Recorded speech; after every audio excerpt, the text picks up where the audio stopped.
राजस्थान में दर्शकों कुछ ऐसा हो रहा है जैसा कभी किसी वक्त में आप कांग्रेस के अंदर सचिन पायलट और गहलोत की लड़ाई देखते थे। लगता यूं है कि कांग्रेस में सब कुछ सही हो रहा है और भाजपा में सिर्फ लड़ाई के अलावा कुछ नहीं है। वसुंधरा राजे के बारे में हम आपको पहले बता चुके, 2 समितियां बनाई गई जिसमें उनका नाम नहीं था, यानी कि उनको साइड लाइन कर दिया जा रहा है। उनके समर्थकों में रोष है, लेकिन महारानी चुप कैसे बैठ जाती। महारानी के ऊपर आरोप है कि उनके विश्वस्त जो उनके समर्थक हैं वो कुछ ना कुछ ऐसा कर रहे हैं कि अब भारतीय जनता पार्टी के आला कमान को एक्शन में आना पड़ गया। ताज़ा खबर दर्शकों आपको हमने बताई थी, वहाँ एक बड़े नेता आरएसएस के ज़माने से, शेखावत के समय से भारतीय जनता पार्टी को बनाने वाले नेता मेघवाली उनका नाम है, कैलाश मेघवाल, दलित नेता हैं, एक कम 90 साल उनकी उम्र है। उन्होंने कहा कि जो कानून मंत्री हैं मौजूदा और एक मंत्रालय और भी है, अर्जुन राम मेघवाल भ्रष्ट नंबर 1 हैं और मैं प्रधानमंत्री जी को पत्र लिखूंगा और चुप नहीं बैठूंगा जब तक उनका इस्तीफा ना लिया जाए। अब चूंकि कैलाश मेघवाल वसुंधरा राजे के कैंप के माने जाते हैं, ऐसे में कयास ये लगाया जा रहा है कि वसुंधरा राजे को जिस प्रकार से साइड लाइन कर दिया गया है लगभग, उसमें अब पर्दे के पीछे से खेल होना शुरू हो गया।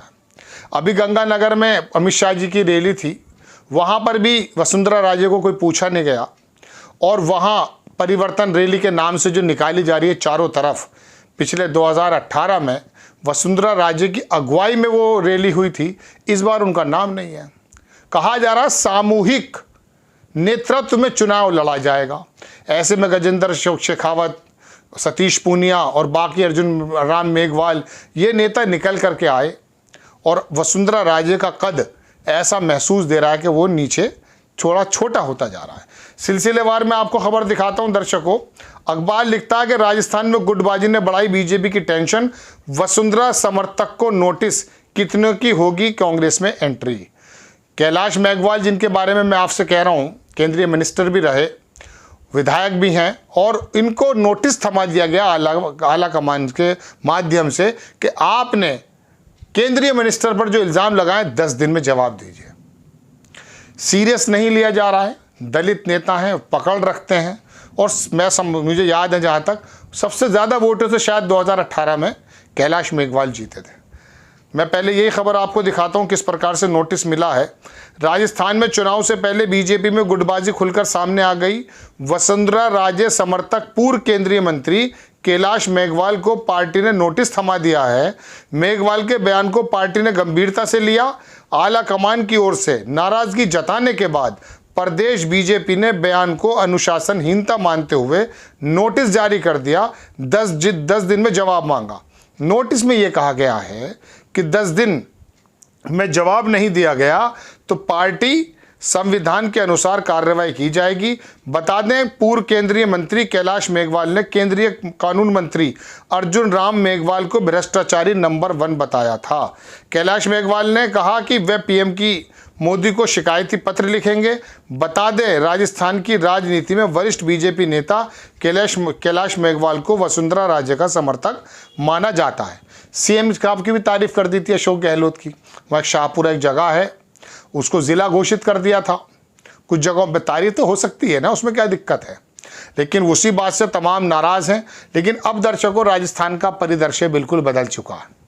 वहाँ जो वो 30 वर्षों से एक ज़माने से ये वाली प्रथा चली आ रही है कि एक बार कांग्रेस और एक बार भारतीय जनता पार्टी, लगता यूं है कि अशोक गहलोत के किए गए काम और भारतीय जनता पार्टी का अंतर युद्ध, ये दोनों चीज़ें एक ऐसा रिजल्ट निकल कर देने वाला है जो कि शायद भारतीय जनता पार्टी के खिलाफ हो।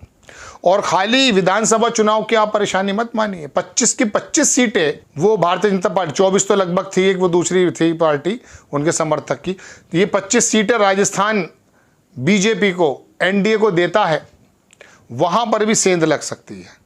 वसुंधरा राजे के बारे में दर्शकों मैं पहले प्रोग्राम में आपको बता चुका कि वहाँ मुख्यमंत्री भारतीय जनता पार्टी की तरफ से सबसे ज़्यादा रेटिंग अगर किसी की है तो वसुंधरा राजे की है। वसुंधरा राजे का वर्चस्व है, महारानी वहाँ अपनी पोजीशन रखती हैं। मैं आपको बता दूं कि मैंने आपको शायद पिछले एपिसोड में बताया भी था कि 2018 में 80 सीटों के टिकट वसुंधरा राजे ने दिए थे और बाकी 120 टिकट जो है वो अमित शाह ने बांटे थे।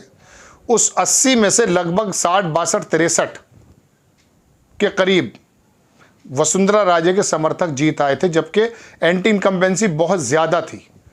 एक नारा चला था, वसुंधरा तेरी खैर नहीं, मोदी तुझसे बैर नहीं, इस तरह की बातें चली थी। लेकिन बड़ी खबर यह है कि अब पर्दे के पीछे से वसुंधरा राजे शायद अपना काम करने लगी हैं। मैं किसी ज़माने में काम किया करता था कहीं, तो वहाँ मैंने खबर बनाई थी राजस्थान को लेकर। वहाँ एक छोटा सा कोई संस्था टाइप की थी कुछ लोगों की, उसकी एक ऑडियो रिकॉर्डिंग वायरल हुई थी। वो सरकार के ख़िलाफ़ काम कर रहे थे, पार्टी के ख़िलाफ़ काम कर रहे थे। तो वसुंधरा राजे ने उसमें कहा कि आप अभी करते रहो, ऐसा खबर थी पहले, मुझे एक्चुअली याद नहीं पड़ पा रहा है, लेकिन ये खबर है, कन्फर्म है। बहरहाल दर्शकों, वसुंधरा राजे को साइड लाइन करना भारतीय जनता पार्टी को कितना महंगा पड़ सकता है ये तो 3 महीने बाद पता चलेगा। लेकिन फिलहाल महारानी को अलग कर दिया गया, लगभग उनको किसी समिति में नहीं लगाया गया, सीएम फेस उनको बनाया नहीं गया है। सामूहिक नेतृत्व की बात चल रही है, वो परिवर्तन रैली अब तमाम उन लोगों के माध्यम से चलाई जा रही है जो कि उनके कह सकते हैं कि उनके जूनियर्स थे, आज वो सामने आ रहे हैं। तो राजस्थान के अंदर बड़ा बदलाव। और मैंने आपसे जैसे शुरुआत में अर्ज़ किया कि कांग्रेस के जिस तरह से झगड़े थे गहलोत और पायलट को लेकर, मल्लिकार्जुन खड़गे ने उसको सुलझा दिया, राहुल गांधी ने उसको सुलझा दिया, वहाँ सब कुछ शांति है। और जो भारतीय जनता पार्टी में प्रधानमंत्री मोदी जी के अंतर्गत उनके कहता हूँ तत्वाधान में सब कुछ शांति थी। मध्य प्रदेश से लेकर राजस्थान हर जगह पार्टी में बगावत के सुर नज़र आ रहे हैं। मध्य प्रदेश की खबर में आपको बता चुका हूँ कि 60 लोगों के टिकट काटे जाने की खबर है। शिवराज को साइड लाइन वहाँ भी करने की कोशिश है। खाली मोदी जी के नाम पर चुनाव लड़ाया जा रहा है, जबकि 15 चुनाव लगभग विधानसभा के मोदी जी हार चुके हैं। आपको खबर कैसी लगी अपनी राय कमेंट्स बॉक्स में ज़रूर दीजिए। चैनल को सब्सक्राइब कीजिए, शेयर कीजिए। नेक्स्ट टाइम मैं किसी खबर के साथ आता हूँ दोस्तों। जय हिंद।